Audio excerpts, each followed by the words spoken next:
दूर किसी जंगल में एक कालू कौवा और उसकी पत्नी गोरी कौवी रहते थे। वो थे तो आलसी, लेकिन अब उन्होंने जंगल में अपना सुरक्षित घर बना लिया हुआ था। वो कौवा और कौवी अपने घर में अपने 4 बेटों के साथ रहते थे। कालू जी, मुझे पता है मेरे इस अंडे से भी बेटा कौवा ही निकलेगा और फिर मेरे 5 बेटे हो जाएंगे। पूरे जंगल के पक्षी मुझसे डरेंगे क्योंकि मैं 5 बेटों की माँ जो होंगी। लेकिन ऐसा भी तो हो सकता है कि हमारे इस अंडे से बेटी निकल आए।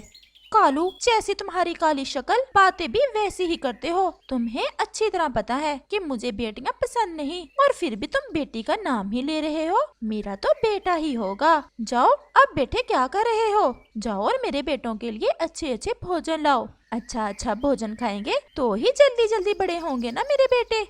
और फिर कालू कौवा भोजन की खोज में निकल जाता है। गोरी कौवी के पहले ही 4 बेटे थे और फिर उसने एक और अंडा दिया था, लेकिन वो चाहती थी कि उसके इस अंडे में से भी बेटा ही निकले, क्योंकि वो समझती थी कि बेटे बड़े होकर उसकी अच्छे से सेवा करेंगे और बेटियां तो उसके किसी काम नहीं आएंगी, क्योंकि वो तो उन्हें किसी कौवे के साथ ब्याह देगी। और फिर दिन और रात गुजरते गए और फिर एक दिन गोरी कौवी के उस अंडे से भी बच्चा निकल आता है, लेकिन वो तो एक बेटी थी। गोरी कौवी तो अपनी बेटी को देखते ही गुस्से में आ जाती है।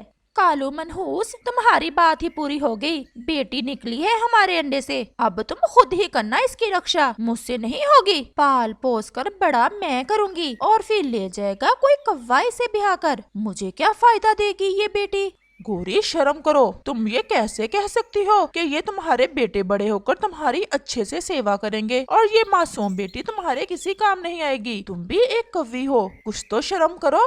और फिर कौवा भोजन लेने चला जाता है और गोरी कौवी अपनी छोटी सी मासूम बेटी को जरा भी प्यार नहीं करती और उसे अकेले ही दूसरे घोंसले में एक बेकार की चीज की तरह रख देती है। कबूतर यार, मैं अपनी पत्नी गोरी के कारण बहुत परेशान हूँ। पहले ही 4 बेटे हैं उसके, अब 5वें अंडे से बेटी निकल आई है तो गोरी उसे स्वीकार करने को तैयार ही नहीं। कालू, ये भूल है गोरी की। अब के जमाने में बेटियां भी बेटों से कम नहीं। वो क्या है जो बेटे करते हैं और बेटियां नहीं कर सकती? मेरी भी तो एक ही बेटी है। जब से बड़ी हुई है हमारे सारे दुख बांट लिए हैं उसने, और हमारे लिए तो भोजन भी वही ढूंढ कर लाती है। और फिर वो दोनों अपने अपने घरों को चले जाते हैं। जल्दी जल्दी से ये कुछ दाने हैं, खा लो। अगर कालू आ गया तो फिर से इस मनहूस को दे देगा ये दाने। मामा, मामा, वो भी तो हमारी बहन ही है, इसे भी तो कुछ भोजन दे दो ना, वो भूखी होगी। जब खुद ढूंढ कर लाओगे ना तो फिर ऐसी बातें करना, चुप करके खा लो। बड़ा ख्याल है तुम्हें अपनी बहन का। और फिर कालू कौवा भी आ जाता है। गोरी, मेरी बेटी ने भोजन खा लिया है।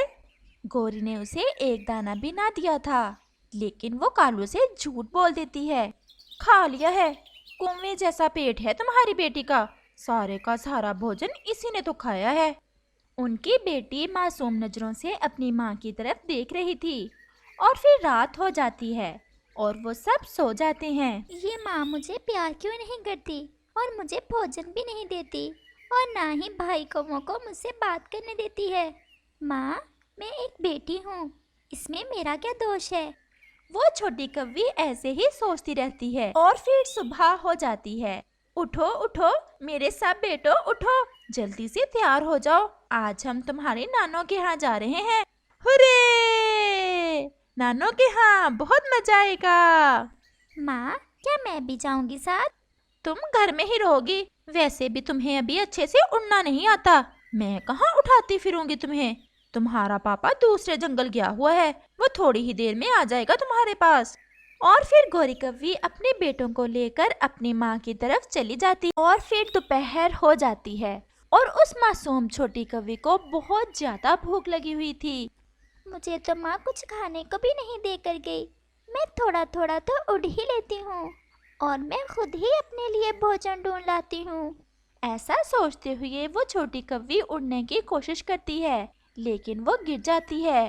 वो फिर से उड़ती है और वो फिर से गिर जाती है और उसके पाँव पर गहरी चोट लग जाती है और वो वहाँ बैठकर रोने लग जाती है। भगवान, मुझे भेजा ही क्यों था इस दुनिया में? इससे तो अच्छा है मैं मर ही जाऊं। न जाने मेरा क्या दोष है। माँ, मुझे बहुत दर्द हो रहा है। और फिर ऐसे ही शाम हो जाती है और गोरी कव्वी भी लौटकर आ जाती है। माँ, मुझे बहुत भूख लगी थी। उड़ने की कोशिश की तो मेरे चोट लग गई। माँ, मेरे बहुत ज़्यादा दर्द हो रहा है। दिखाओ तो। मनहूस, तुम्हारे तो पाँव की हड्डी टूट गई है। मर रही थी क्या भूख से? 2-4 दानों के लिए अब उम्र भर अपाहिज बनकर रहना। चलो अब मैं तुम्हें वेद जी के पास लेकर जाती हूँ। लेकिन गोरी कव्वी ने तो कुछ और ही सोच लिया था। वो उसे अपने साथ दूर पहाड़ों की तरफ ले जाती है और उसे एक पेड़ पर बैठा देती है। तुम बैठो, मैं अभी तुम्हारे लिए दवा लेकर आती हूँ। और फिर गोरी कव्वी उस छोटी सी जान को वहाँ पेड़ पर बैठाकर चली जाती है। गोरी, मेरी बेटी कहाँ है? अगर कालू को पता चल गया कि उसके पाँव की हड्डी टूट गई थी और मैं तो उसे पहाड़ों पर छोड़ आई हूँ, तो कालू तो मुझसे लड़ेगा। अब मैं नाटक करती हूँ। कालू, कालू क्या बताऊँ, मैं उसे वेद जी के पास लेकर जा रही थी, उसके चोट लग गई थी और वो रास्ते में ही मर गई। मैंने बहुत कोशिश की लेकिन ना बचा पाई अपनी बेटी को। मुझे तो ऐसा लग रहा है तुमने खुद ही मार दिया है मेरी मासूम बेटी को। चुप कर जा कालू, मैं इतनी भी जालिम नहीं हूँ। ये बात मुझसे की, किसी और पक्षी को ना बताते फिरना। कालू कव्वे को अपनी बेटी से सहानुभूति तो थी, लेकिन शायद अपनी बेटी से प्यार उसे भी इतना ज्यादा ना था, इसलिए वो खामोश होकर सो जाता है। छोटी कवि, तुम यहाँ इतनी रात के, और ये क्या? तुम्हारे तो पाँव से ये खून भी निकल रहा है। तुम्हारे मम्मा पापा कहाँ हैं? मेरा कोई भी नहीं है इस दुनिया में, क्योंकि मेरी माँ ही मुझे यहाँ छोड़ कर गई है। कहती थी कि मेरे लिए दवा लेने जा रही है। मुझे तो उसी समय पता चल गया था कि मम्मा अब वापस नहीं लौटेगी, लेकिन मैं खामोश रही। बेटी, तुम्हारी मम्मा ऐसा क्यों करेगी तुम्हारे साथ? मेरे 4 भाई हैं, लेकिन मेरी मम्मा को मेरी जगह भी बेटा ही चाहिए था। बस यही है मेरा दोष। चिड़िया उस मासूम कव्वी के आंसुओं से सारी कहानी पढ़ लेती है। मैं तो दूसरे जंगल में रहती हूँ और वापस अपने घर जा रही थी। तुम्हें यहाँ देखा तो रुक गई। तुम मेरे साथ चलो, मैं भी अकेले ही रहती हूँ, तो मेरे साथ ही रहना। आज से तुम मेरी बेटी हो। मैं तो समझती थी कि सब बुरे ही होते हैं, लेकिन आंटी, आप तो बहुत अच्छी हो। क्या तुम उड़ सकती हो? नहीं, मुझ में उड़ने की शक्ति नहीं है, क्योंकि मेरी माँ मुझे सिर्फ एक ही दाना देती थी खाने को, और वो भी 2 दिन बाद। जुल्म की भी कोई हद होती है। और फिर रानो चिड़िया उस कव्वे को उठाकर अपने साथ ले जाती है। वो जल्द ही अपने घर पहुंच जाती है। ये है मेरा घर, और अब तुम इसे अपना घर ही समझना। और फिर रानो चिड़िया उस कव्वे के पाँव पर पट्टी लगा देती है और उसे भोजन देती है और अपने साथ उसे लिटा लेती है। फिर वो दोनों सो जाती हैं। सुबह का सूरज अभी निकला नहीं था कि जंगल में तेज तूफान आ जाता है। ऐसा लग रहा था कि तेज हवा आज सब पेड़ उखाड़ फेंकेगी। गोरी कव्वी भी अपने घर में अपने बेटों के साथ बैठी हुई थी। कालू कव्वा सोया हुआ था। माँ, कल मैं भोजन लाया था आपके लिए और आज जग्गू से कहो वो लाएगा। ऐसी तेज हवा में मुझसे नहीं उड़ा जाता।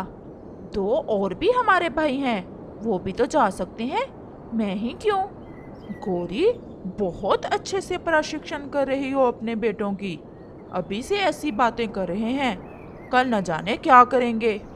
वो सब ऐसे बातें कर रहे थे कि एक जोर की आवाज आती है और जिस पेड़ पर उनका घोंसला था वो पेड़ टूट जाता है और उनका घर उस पेड़ के नीचे दब जाता है।